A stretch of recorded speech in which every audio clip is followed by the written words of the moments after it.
Bé, sigueu tots molt benvinguts.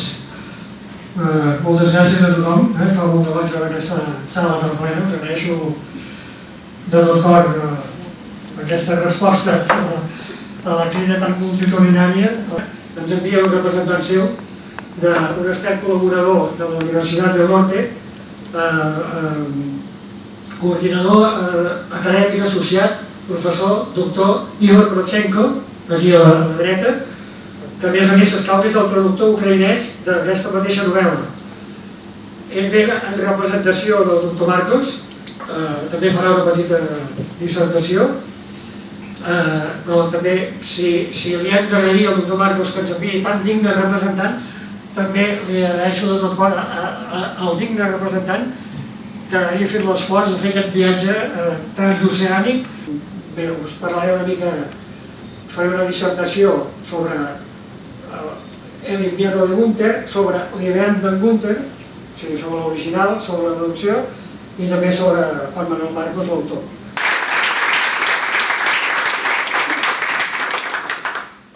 Deixo amb les paraules del senyor ambaixador, señor Juan Alfredo Ufa.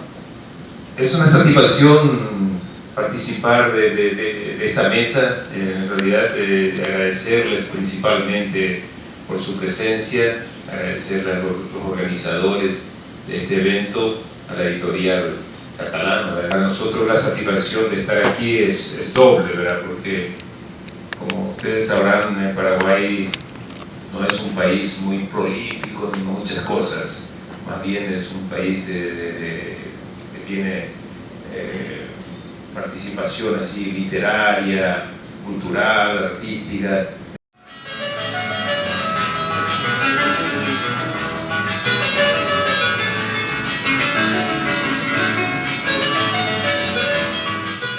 Es una tierra fantástica.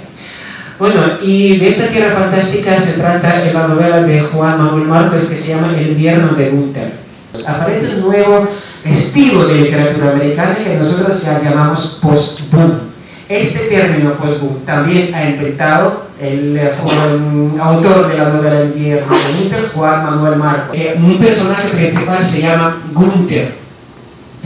Es un paraguayo de origen alemán que una persona que ocupa un puesto muy alto, que es jefe, el presidente del Banco Internacional, Banco Mundial, y no quiere saber nada de sus parientes paraguayos, que se comporta como el dios, porque es rico. Pero de repente su sobrina joven chica que se llama Soledad, sufre torturas porque es poeta y su poesía no le gusta al gobierno del país. Para terminar, yo quiero ponerlos el video saludo de Juan Manuel Marcos. Imposible, sus ejecutivas, al gran amigo, colega y traductor, el profesor Oriol Gil Sánchez, quien tradujo esta obra al catalán.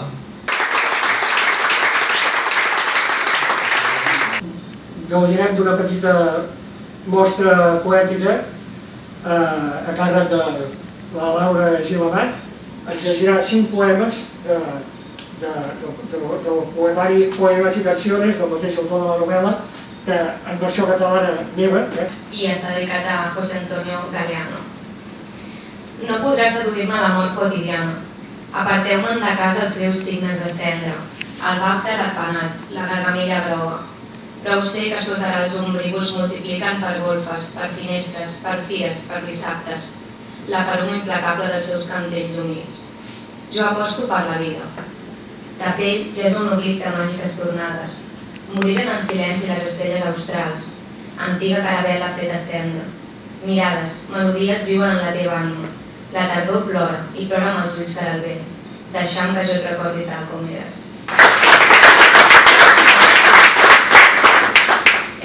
Soc en José Soler, president actual del Centre Català de Solució. Vull agrair a l'Oriol l'oportunitat que m'ha donat de saludar-vos a tots vostès en aquesta presentació de l'hivern de Gunther, un llibre molt especial per a la institució que tinc el goig de representar.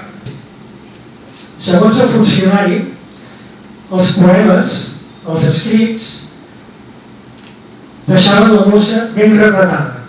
una boja estudiant de 18 anys, que era maoista, jueva, piròmana, francmaçona, ecologista, rara, liberal i marxista, barroera i drogada, lesbiana i sense quartos, sandinista i eterna, apàtrida i poeta.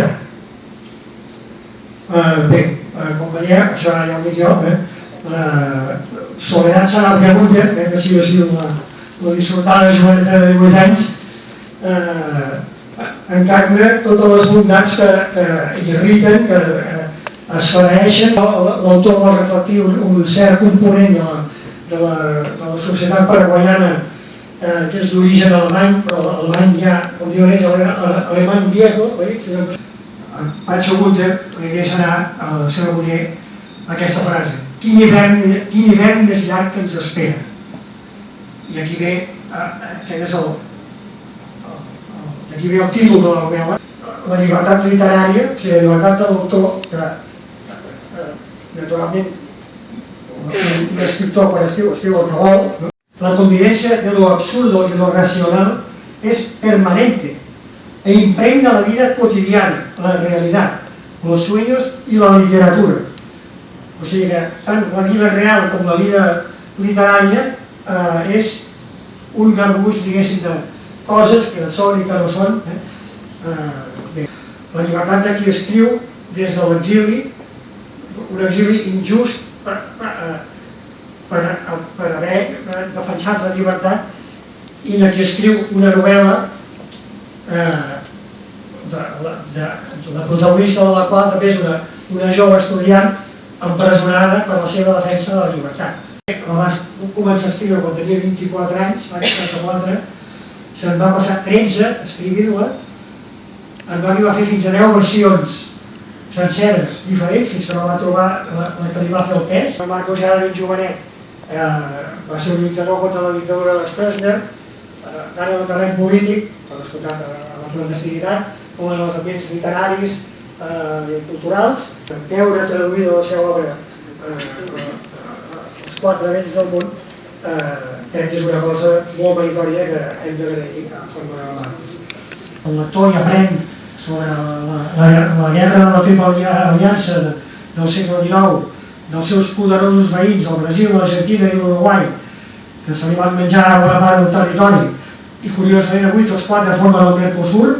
Intermitentment hi ha fragments, de vegades un vers d'Escalosser, de vegades un poema sencer, de vegades és reproduït textualment, de vegades en petits retocs.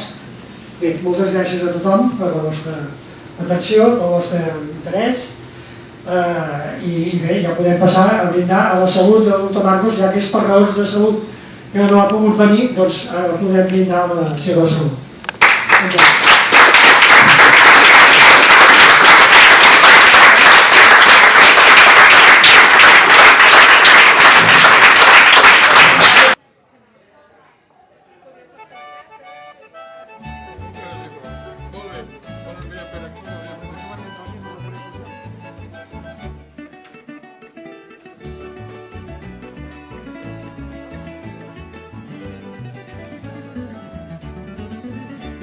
Querida nerobeta, me semana cabeta pura que paga mala tere que nunca se sufrimiento de la llave.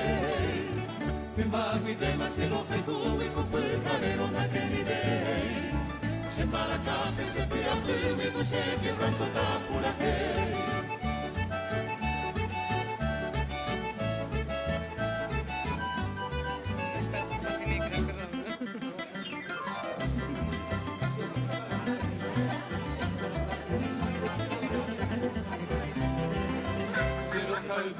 Que se hace minero galado mate a manera ingrata neña ni ingrego y de maltrataba se de comer Sendere gente se mandó a beso mi media que vaya por donde se ama se despreciaba mantere y se voy a mejor